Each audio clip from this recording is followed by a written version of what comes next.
Assalamualaikum warahmatullahi wabarakatuh. Halo anak-anakku yang hebat di kelas 7. Bagaimana kabar kalian hari ini? Semoga selalu dalam keadaan baik dan sehat ya. Bertemu lagi dengan Bu Ella di video pembelajaran ilmu pengetahuan sosial kelas 7. Dalam video kali ini, Bu Ella akan membahas di bab 3, yakni tentang aktivitas manusia dalam memenuhi kebutuhan. Dengan sebab materi baru yakni permintaan, penawaran, pasar, dan harga.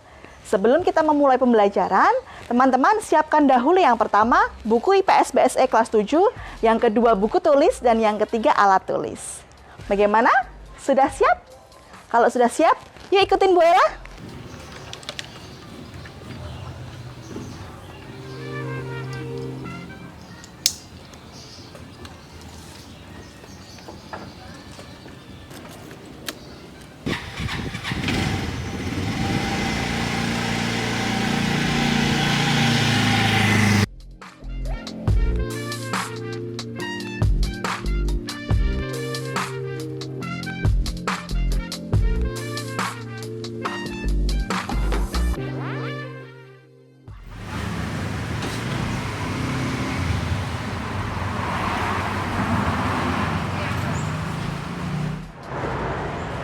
Ya, sebelum kita membahas materi tentang permintaan, penawaran, pasar, dan harga, teman-teman, masihkah kalian ingat tentang materi kemarin? Ada yang ingat tidak? Ya, materi kemarin kita telah membahas tentang kegiatan ekonomi. Di dalam kegiatan ekonomi ada 3 kegiatan. Yang pertama yakni kegiatan produksi, yang kedua kegiatan distribusi, dan yang ketiga kegiatan konsumsi.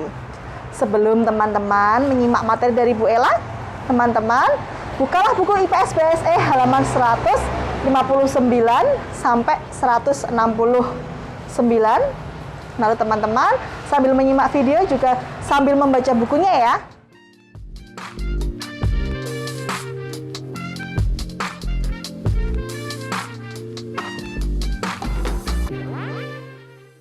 Ngomong-ngomong, kita semua bisa merasakan kehadiran barang-barang yang kita konsumsi setiap harinya karena adanya kegiatan ekonomi.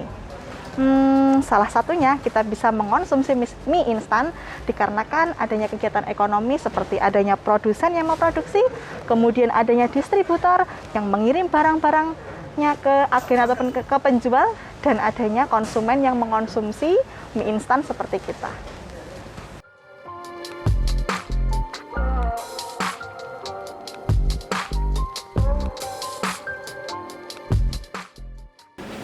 Teman-teman, pernahkah kalian bertanya-tanya mengapa harga sebuah beras itu X rupiah atau mengapa harga sebuah minyak itu Y rupiah? Ada banyak sekali faktor-faktor yang mempengaruhi harga suatu benda. Salah satunya adalah hal yang akan kita pelajari nanti, yaitu tentang permintaan dan penawaran.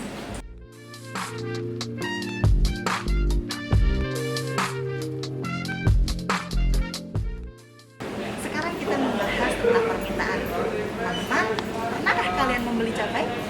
Ya, ketika cabai harganya murah, pasti banyak sekali konsumen ataupun pelanggan yang membeli cabai tersebut.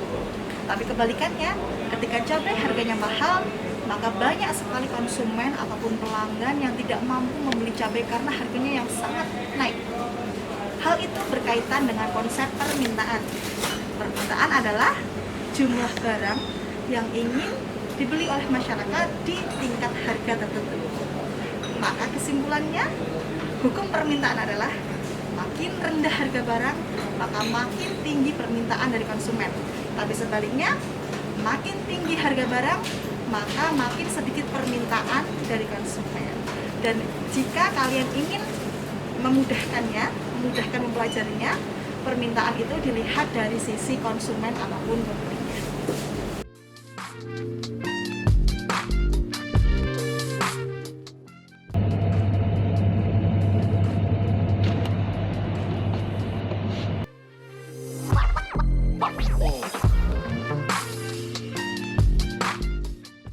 Setelah kita membahas tentang permintaan tadi, teman-teman, faktor apa saja ya yang mempengaruhi tentang permintaan? Untuk pertanyaan yang pertama, carilah di buku IPS BSE kelas 7 tentang faktor-faktor apa saja yang mempengaruhi tentang permintaan. Cari dan jelaskan di buku tulis.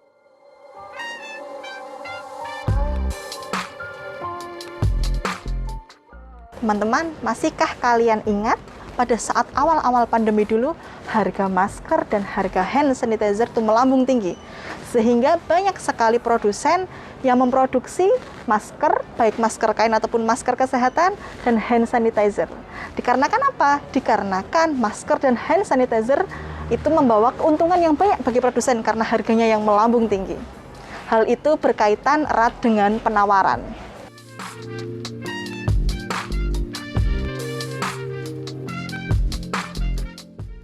Sehingga konsep penawaran adalah jumlah barang atau jasa yang tersedia di pasar.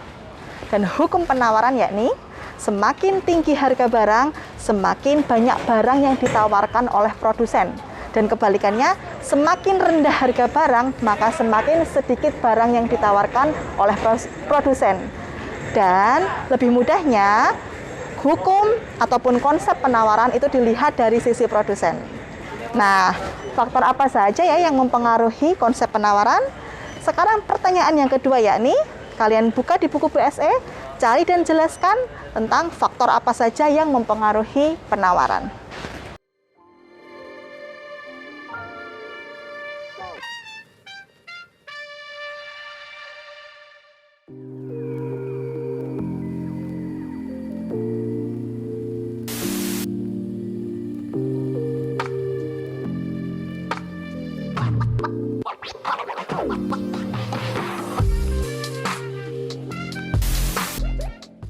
Di dalam permintaan dan penawaran ada suatu grafik yang untuk mempermudah melihat hubungan tentang permintaan dan penawaran dengan harga.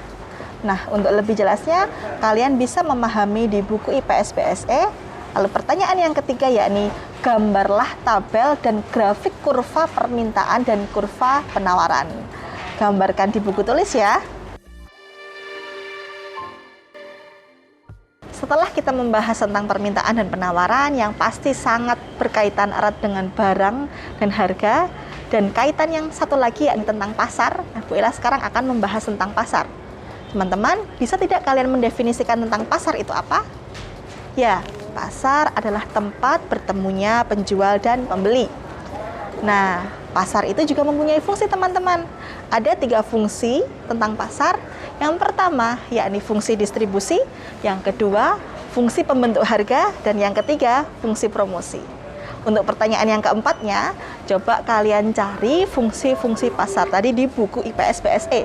Lalu kalian tulis dan jelaskan di buku tulis.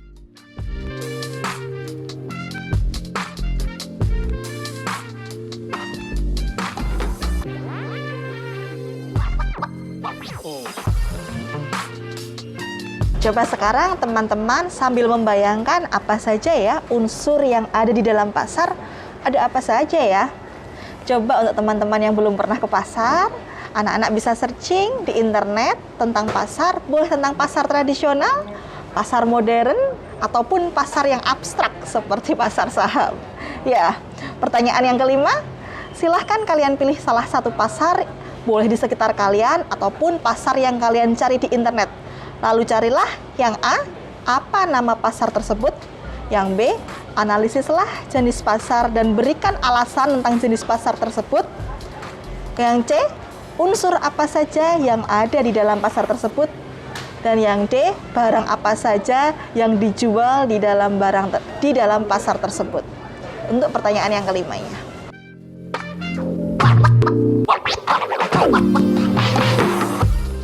Ya, setelah kita berjalan-jalan secara virtual, teman-teman bisa langsung mengerjakan 5 soal yang sudah Bu Ella ajukan tadi.